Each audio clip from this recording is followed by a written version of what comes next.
आज आपण बघणार आहोत कोणकोणते एन्व्हायरमेंट कन्व्हेन्शन झालेले आहेत, इम्पॉर्टंट आहेत एक्झाम पॉईंट ऑफ व्ह्यूने, आणि कॉन्फरन्सेस प्रोटोकॉल कोणकोणते झालेले आहेत ते सिक्वेन्स वाईज कव्हर करणार आहोत.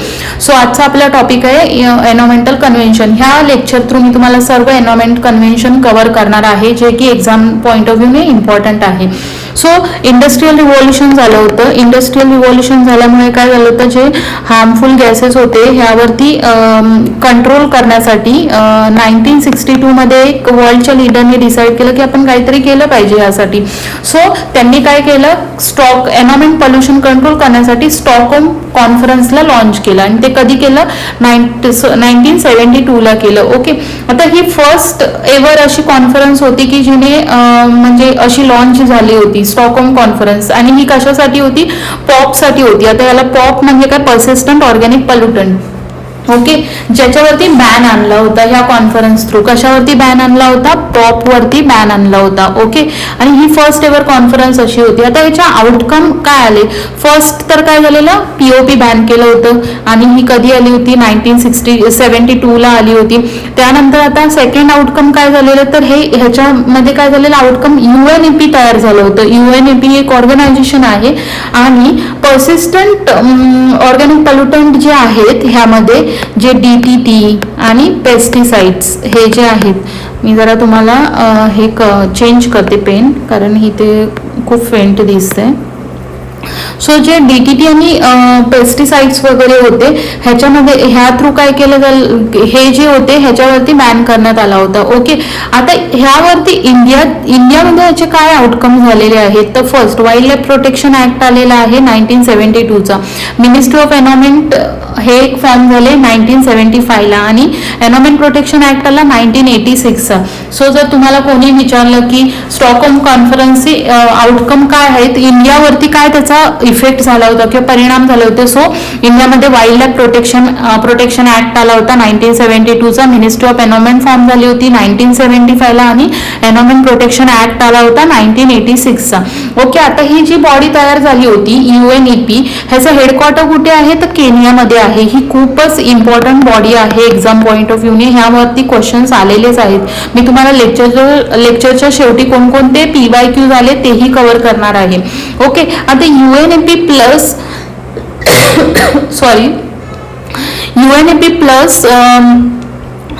WMO हे जे दोन्ही ऑर्गनायझेशन आहेत यांचं दोघांचं मिळून एक इंटर गव्हर्नमेंट बॉडी तयार झाली, आणि तीच म्हणजे कोणती होती, तर international pollution conference on. So इंडियामध्ये जे आउटकम झालेले आहेत, EPA झाला 1986 चा, आणि अजून एक झालेलं आहे ते म्हणजे 42nd अमेंडमेंट. ओके, इनॅक्ट झालेली आहे. 42nd अमेंडमेंट कशाच्या रिलेटेड आहे, तर DPSP आणि फंडामेंटल ड्युटीच्या रिलेटेड आहे, हे लक्षात ठेवायचे. ओके, स्टॉकहोम कॉन्फरन्स क्लिअर झालं तुम्हाला. आता आपण बघणार आहोत की UNEP ही जी बॉडी आहे हिचं हेडक्वार्टर कुठे आहे, तर केनियामध्ये आहे. आणि UNEP आणि WMO वर्ल्ड मेट्रोलॉजिकल ऑर्गनायझेशन हे दोघं इंटर गव्हर्नमेंटल बॉडी आहेत. हे दोघं मिळून काय तयार होतं, तर IPCC तयार होतं. ओके, ही पण एक इंटर गव्हर्नमेंटल बॉडी आहे. आता आपण बघणार आहोत की GEF ग्लोबल एन्व्हायरमेंट फॅसिलिटी 1992 ला इस्टॅब्लिश झालेली आहे. इम्पॉर्टंट आहे ग्लोबल एन्व्हायरमेंट फॅसिलिटी, ह्यावरती PYQs आलेले आहेत.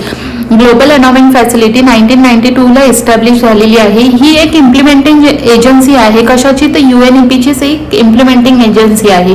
आणि साइट्स, CBD, CMS, मिनामाटा ह्या सर्वांचे सेक्रेटरिएट कुठे आहेत, तर UNEP मध्ये आहेत. ओके, ह्या सर्वांचे सेक्रेटरिएट कुठे आहेत, UNEP मध्ये.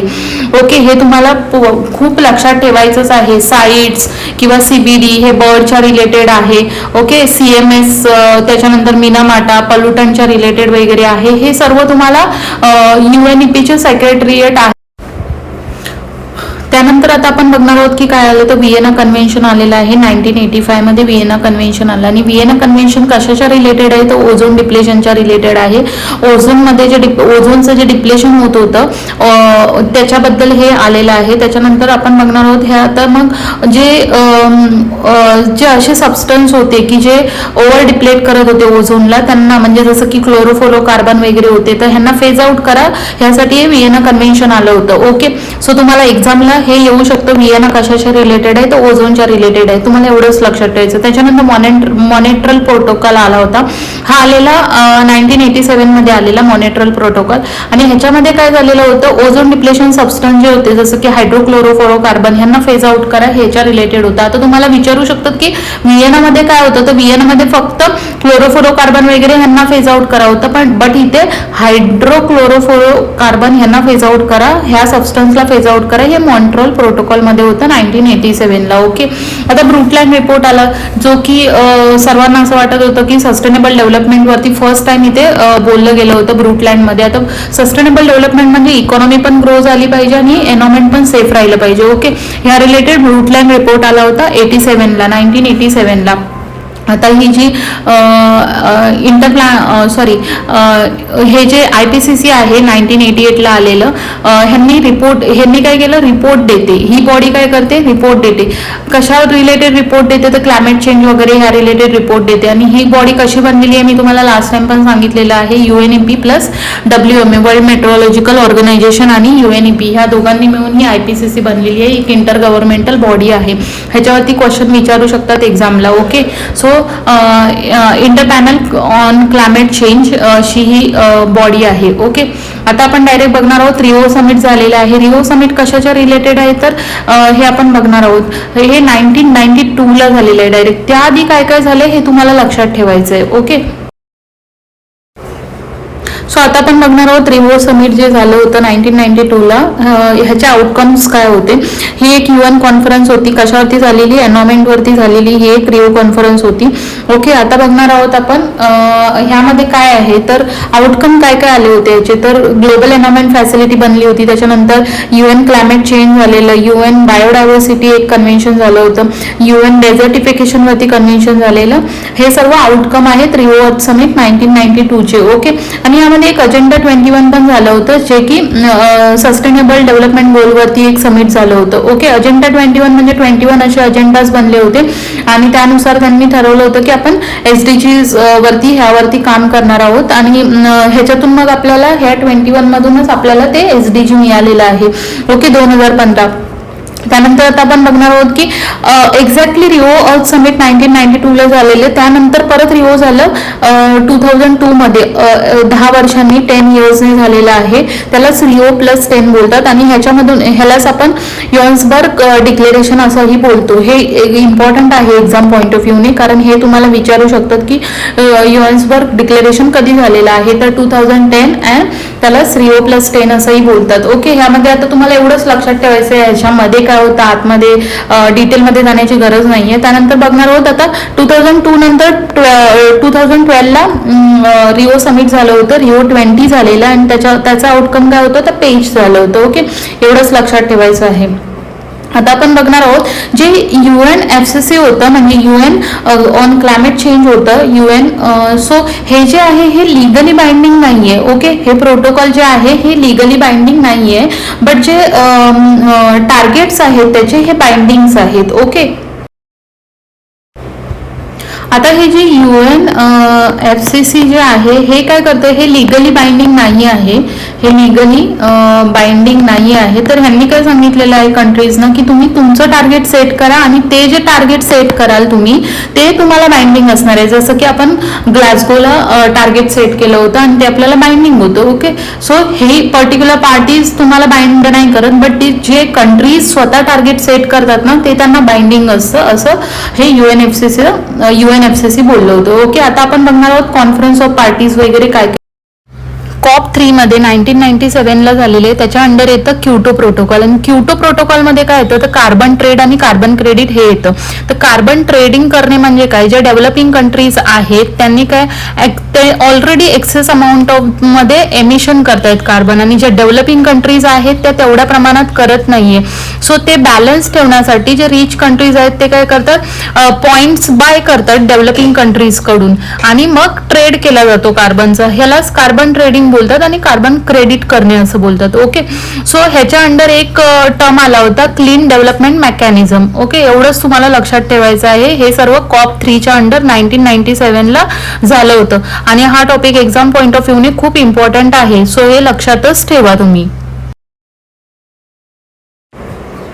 आता आपण बघणार आहोत कॉप 8 कधी झालेली आहे 2002ला झालेली आहे आणि दिल्लीमध्ये झालेली आहे. ही एवढं इम्पॉर्टंट नाही आहे. बट हे जे नेक्स्ट आहे खूप इम्पॉर्टंट आहे. मॉनिट्रल हे कॉप 11ला झालेलं आहे, 2005ला झालेलं आहे आणि क्योटो प्रोटोकॉल रिलेटेड आहे.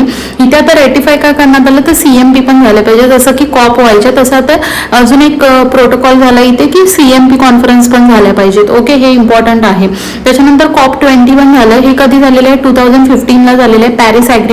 पॅरिसला एक ॲग्रीमेंट झालं. त्यामध्ये ठरवण्यात आलं की जे नॅशनली डिटरमाइंड कंट्रीज आहेत हे डिसाईड करणार सर्व. आणि ह्यामध्ये अजून एक इम्पॉर्टंट पॉईंट डिसाईड करण्यात आलं की ग्लोबल टेम्परेचर जे आहे ते 1.5 डिग्री सेल्सिअसपेक्षा कमी असलं पाहिजे. ओके, हे पॅरिस ॲग्रीमेंटमध्ये कॉप 21ला डिसाईड करण्यात आलं. त्यानंतर कॉप 26 झाली 2021मध्ये ग्लासगाव समिटमध्ये झालेली आहे. इथे इंडियाने नॅशनली डिटरमाइंड कंट्रीज म्हणून एक हे केलेलं आहे आणि 2015 पर्यंत आपण ते टार्गेट अचीव करणार आहोत. कुठले तर पंचामृत टार्गेट आपण ठरवलेले, ते 5 टार्गेट ठरवलेत आणि ते आपण 2050 पर्यंत अचीव करणार आहोत. त्यानंतर कॉप 25 2023ला इजिप्तमध्ये झाली आणि कॉप 28 2023ला दुबईमध्ये झाली. हे एवढे इम्पॉर्टंट नाही आहे. Okay, so exam point of व्ह्यूने कॉप 3, कॉप 11, कॉप 21, कॉप 26 एवढेच इम्पॉर्टंट आहेत. ओके, आता आपण बघणार आहोत हे क्लासिफिकेशन ऑफ पार्टीज कसं झालं आहे. Annex 1, Annex 2 and non annex countries. So Annex 1 मध्ये इंडस्ट्रियलाइज कंट्रीज येतात, म्हणजे जे आता डेव्हलप होण्याच्या कगारवरती आहेत किंवा डेव्हलप्ड होणार आता, म्हणजे त्यांची इकॉनॉमी अशी आहे की ते डेव्हलप इकॉनॉमीकडे जात आहे. ओके, Annex 2 मध्ये काय येतात, डेव्हलप्ड कंट्री येतात, म्हणजे OECD कंट्रीज येतात आणि नॉन अनेक्समध्ये डेव्हलपिंग कंट्रीज लाईक इंडिया वगैरे हे सर्व कवर होतात. सो क्लासिफिकेशन तुम्हाला लक्षात राहिलं पाहिजे. Annex 1 मध्ये काय येतात तर जे पूर्णपणे डेव्हलप नाही आहेत पण डेव्हलप होणार आहेत. ओके, डेव्हलप होण्याच्या जवळच आहेत. इथे Annex 2 मध्ये डेव्हलप्ड कंट्री येतात, पूर्णपणे डेव्हलप्ड, आणि नॉन अनेक्समध्ये डेव्हलपिंग कंट्रीज येतात, इंडिया, चायना वगैरे हे सर्व येतात. आता आपण बघणार आहोत की जे ग्लोबल एन्व्हायरमेंट फॅसिलिटी आहे ह्याला कोण हँडल करतं तर वर्ल्ड बँक, UNDP आणि UNEP, म्हणजे हे यांच्या मेन बॉडी आहेत. आता हे कोणाकोणाला फंड देतं तर UNFCCला ऑफकोर्स देणार, कारण त्याच्या थ्रूच हे फॉर्म झालेलं आहे. त्याच्यानंतर UNCCDला देणार डेझर्टिफिकेशन आणि UNCBDला पण देणार, क्लायमेटला देणार, डेझर्टिफिकेशनला देणार आणि बायोडायव्हर्सिटी, या तिघांनाही फंड देते. एस्टॅब्लिश झालेलं होतं रिओ नंतर, हे आपण लास्ट स्लाईडमध्ये बघितलेलं आहे. 1992ला झालेलं आहे. स्टॉकहोम मिनामाटा यांना पण फंड देणार. त्याच्यानंतर अनक्लॉज अँड मार्पोलला पण देणार. मार्पोल हे कशाचे रिलेटेड आहे, शिपचं पोल्युशन वगैरे होते ह्या रिलेटेड आहे. लिस्ट डेव्हलप कंट्री ह्यांनाही फंड देणार आणि हे यांचं 2 इयर्सने एकदा मीटिंग्स होते. ओके, हे कधी भेटतात तर 2 आता आपण बघणार आहोत की UNCBDच्या अंडर काय काय येतं. UNCBDच्या अंडर काय काय येतं, बायोडायव्हर्सिटी, UNCBD बायोडायव्हर्सिटी. आता ह्याच्या अंडर काय काय येतं तर हे जे आहे UNCBD हे काय आहे, हे लिगली बाइंडिंग आहे. ओके, US ह्याचा मेंबर आहे का, नाही, ह्याचा US जराही मेंबर नाही आहे.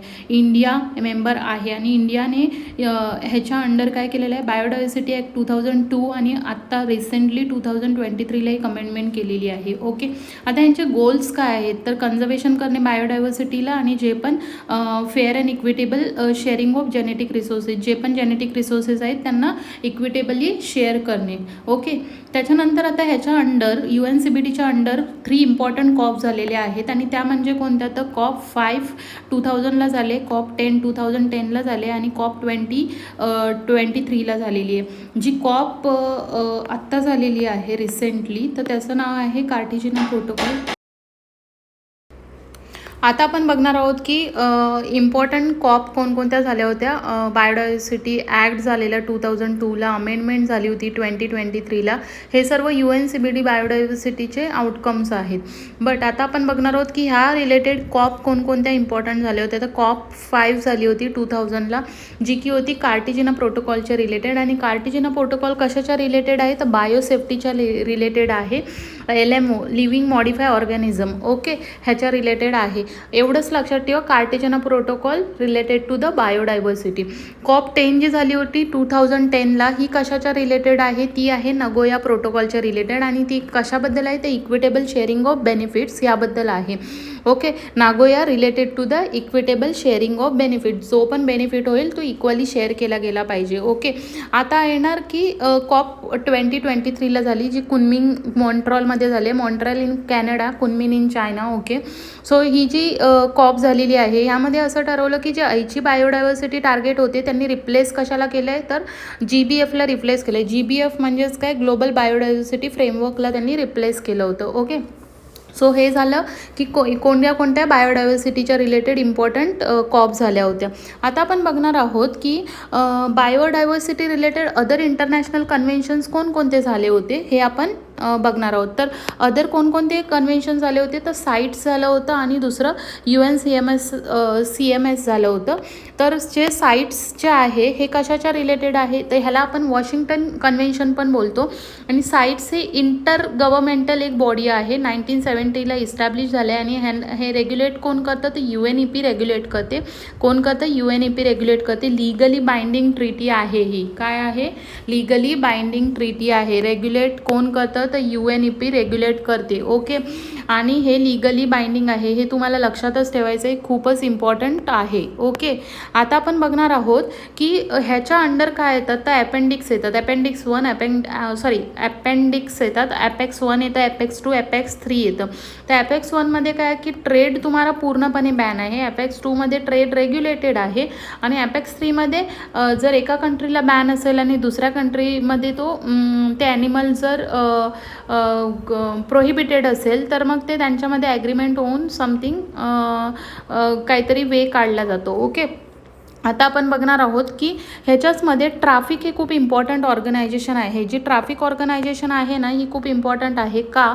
तर ही एक NGO आहे, आणि ही NGO काय काम करते? तर ह्यांचं पण काम रिलेटेड बायोडायव्हर्सिटी रिलेटेडच आहे. ओके, आणि ही कोणाची मिळून झालेली आहे? तर IUCN plus WWF world wild life fund, ह्या दोघांनी मिळून ही ट्रॅफिक फॉर्म केलेली आहे, आणि किंवा रेग्युलेट करतात ह्यांना. ओके, हे दोघं जण रेग्युलेट करतात, आणि ह्या दोन्हीही NGOज आहेत. ओके, आता second one other international convention कोणते? तर CMS, UN CMS, हे मायग्रेटरी बर्डच्या रिलेटेड आहे. CMS हा वर्ड आला की तुम्ही लक्षात ठेवा, हे मायग्रेटरी स्पीसीसच्या रिलेटेड आहे. ओके, आणि ह्याला अजून आपण काय बोलतो? बॉर्न कन्व्हेन्शन पण बोलतो. काय बोलतो? बॉर्न कन्व्हेन्शन बोलतो. हे कोण करतं रेग्युलेट? UNEP रेग्युलेट करतं. इंडिया हा एक मेंबर आहे याचा, इंटरगव्हर्मेंटल आहे, आणि इंटरगव्हर्मेंटल बॉडी आहे. COP 13 जे झालं हे कुठे झालं होतं? गांधीनगर, गुजरातमध्ये झालं होतं. कुठे झालेलं? गांधीनगर, गुजरातमध्ये. आता आपण बघणार आहोत इम्पॉर्टंट ओझोन रिलेटेड काय काय झालं होतं. ओझोन रिलेटेड इम्पॉर्टंट कन्व्हेन्शन्स कोणकोणते झाले होते? तर फर्स्ट झाला होता व्हिएना कन्व्हेन्शन, सेकंड मॉन्ट्रॉल प्रोटोकॉल, आणि थर्ड किगाली झालं होतं. तर हे एकमेकांशी रिलेटेड आहेत, असं काही ह्याच्यामध्ये वेगळं असं नाही आहे. तर कसे रिलेटेड आहेत? तर जे व्हिएना कन्व्हेन्शन होतं ह्याच्यामध्ये फक्त क्लोरोफ्लोरोकार्बनबद्दल बोललं गेलं, आणि इथे फक्त असं जस्ट मीटिंग झाल्या होत्या. इथे काय असं ठोस निर्णय घेण्यात आले नव्हते की लिगली बाइंडिंग करूया किंवा एकदमच फेज आउट करूया, असं काही ठरलं नव्हतं. सो CMSबद्दल फक्त CFCबद्दल फक्त बोलण्यात आलं होतं, आणि टार्गेट सेट केले होते, बट काय बाइंडिंग वगैरे काहीच नव्हतं. गोल ठरवले होते CFC प्रमाणे, बट इथे काहीच झालं नाही. म्हणून मॉन्ट्रॉल प्रोटोकॉल जो झाला, इथे ठरलं की जो हायड्रोक्लोरोफ्लोरोकार्बन जो आहे ह्याला पूर्णपणे आपण फेज आउट करून टाकायचा. ओके, कारण व्हिएनामध्ये काहीच झालं नव्हतं. सो आता मॉन्ट्रॉलमध्ये मीटिंग झाल्यावरती काहीतरी डिसाईड करावं लागणार ना. सो इथे त्यांनी ठरवलं की SCFCला पूर्णपणे फेज आउट करून टाकूया, आणि युनिव्हर्सल रॅटिफिकेशन मिळालं होतं याला. सर्व कंट्रीजने रॅटिफाय केलं होतं. ही लिगली बाइंडिंग ही आहे. ओके, हा एकच असा प्रोटोकॉल आहे जो युनिव्हर्सली रॅटिफाईड आहे आणि लिगली बाइंडिंग आहे. त्यानंतर आता थर्ड वन झालं किगाली ॲग्रीमेंट. किगालीमध्ये काय ठरलं की इथे लिगली बाइंडिंग केलं सर्व आणि स्लोली फ्लोरोकार्बन आहे त्याला आपण फेज आउट करूया. कसं करायचं, स्लोली फेज आउट करायचं आहे. ओके, आता जो ओझोन तुम्हाला लक्षात ठेवायचं आहे तर काय करणार, ओझोन डिप्लेशन सबस्टन्समध्ये CFCच्या म्हणजे जो CFC आहे त्या रिलेटेड कोणतं झालं होतं कन्व्हेन्शन, तर लक्षात ठेवायचं व्हिएना कन्व्हेन्शन झालं होतं. ओके, HCFCच्या रिलेटेड मॉन्ट्रॉल झालं होतं आणि HFCच्या रिलेटेड किगाली झालं होतं आणि किगालीच्या हायड्रोफ्लोरोकार्बनने ग्रीन हाऊसला रिप्लेस केलं होतं. ओके, एवढं तुम्हाला लक्षात ठेवायचं आहे.